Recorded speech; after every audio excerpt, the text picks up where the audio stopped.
Hello everyone. Today I want to uh, share with you a story that emphasizes the importance of teamwork. What would your reaction be if I asked you to locate 10 large red balloons that are dispersed over the entire United States within the shortest possible time? So, at this point of time, your reaction would be really perplexing. Who would be dispersing such a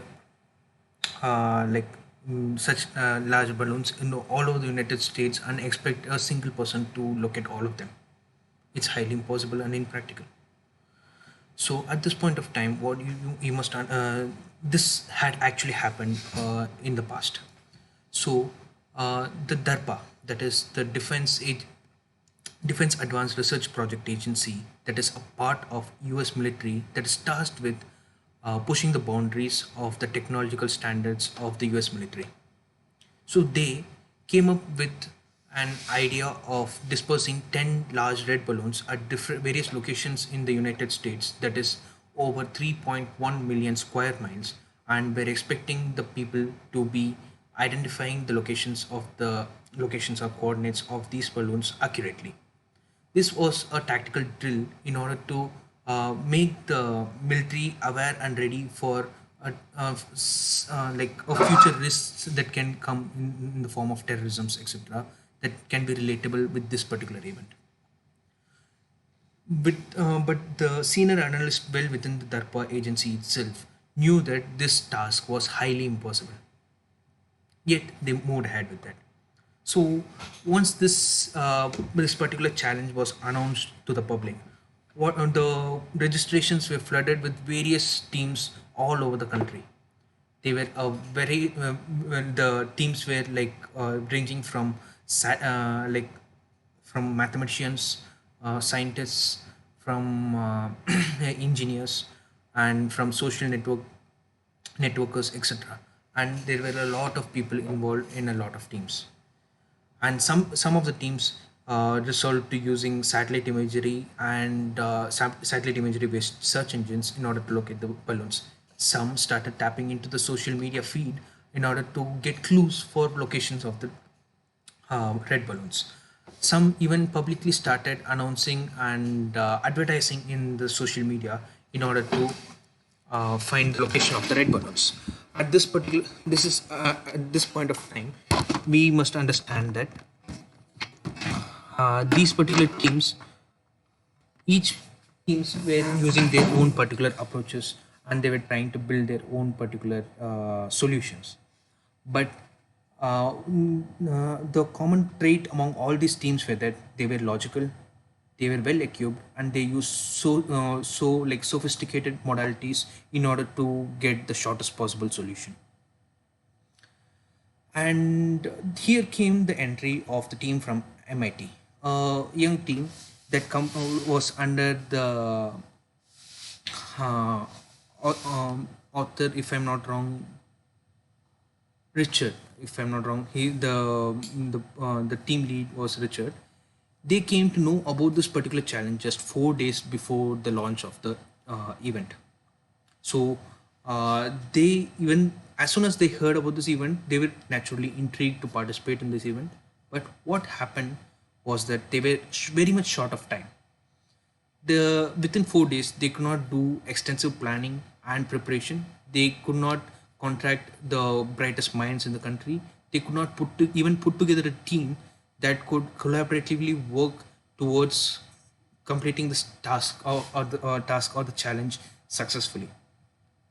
Instead, they resorted to a primitive method in which they tried to build a website that brought people together to find the red balloon.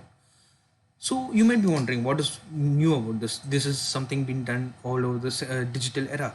So many people build websites and increase their user base in order to find the do for the various tasks.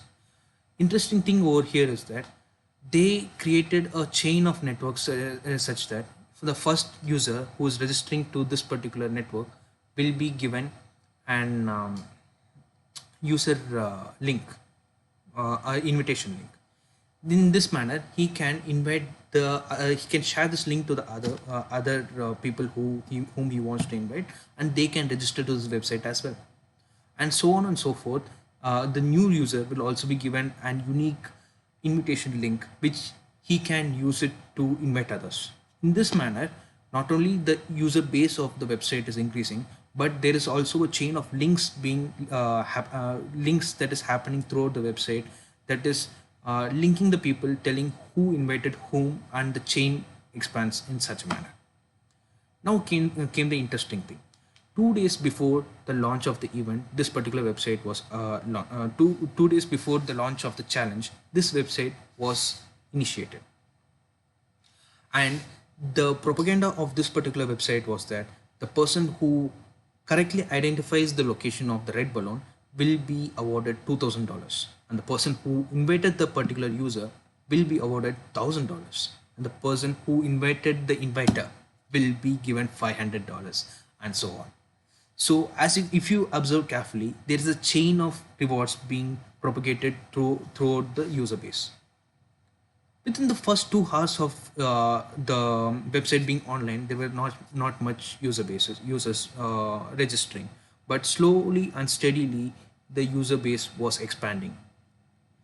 And on 10 a.m. in EST, Eastern Standard Time, December 9, 2009, the DARPA launched the Red Balloon Challenge.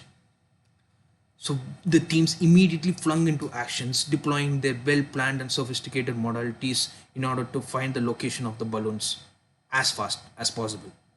But at the same time, the agency, the members who actually launched this challenge were sitting back and relaxing, because they very well knew that this task is going to be a long one and it's going to take at least a week's time.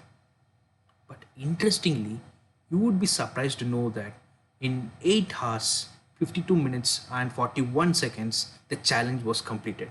Yes, you heard it right. The challenge was actually completed. And naturally, since I had emphasized on the team from MIT earlier, you might have guessed it is the team from MIT that emerged victorious. So how did this, you might be wondering, how did the strategy of MIT team work so effectively against a team of masterminds who were like literally can brainstorm in any situation in order to get the best possible solution, being beaten up by a team from MIT who were completely unprepared, used primitive methods, and just a normal website that anyone such as you or me can build. How did this happen? So it all like more than the modality used, it we must understand the mindset under which this team was built up. You see, the other teams, when they were putting together a team, they were brought together under a banner, under the same banner, with the condition that only if they emerge victorious, the participants or the team members will be given a reward. But the reward. So it's a binary situation. Either they win the reward or they do not. And they were in such a perplexed situation that they will not be able to share the information of the coordinates with one member, one team or the other, because they very well knew that only one of the teams is going to emerge victorious with $40,000 reward that the DARPA agency had promised. And what's going on next? So the mindset of these teams were that they themselves, these teams and these team leaders, were that they themselves were being in a position of security, that is they themselves were invulnerable, but they were willing to put their team members in a position of vulnerability. On the other hand, the team from MIT did the exact opposite thing. They promised the reward for any member of the website if they like the reward of $2,000 irrespective of whether they win or not, so that the team members or the user bases website users were assured of a reward irrespective of whether they win or not. So the team from MIT were willing to put themselves in a position of risk, that is they were willing to put themselves in a vulnerable situation, whereas giving a sense of security to the user base. So this was the reason with meager 4,665 users in the website, the team from MIT emerged victorious. So, as a common human beings in our day-to-day life, how what can we sense and learn from this particular website? So, this particular event. From this particular event, the first thing that we can learn is that it doesn't matter if you have the best planning, it doesn't matter if you have the best minds in the world, it doesn't matter if you are brainstorming, it doesn't matter if you have sophisticated modalities with you. It all boils down to how well you are able to put together a team that is able to work in a situation of mutual risk. And the second point is that talent might win you games, but it has always been proved that the intelligence and teamwork can win you championships. So once if you understand this trivial thing, you can go and win the world. Thank you. We'll meet again. Thank you.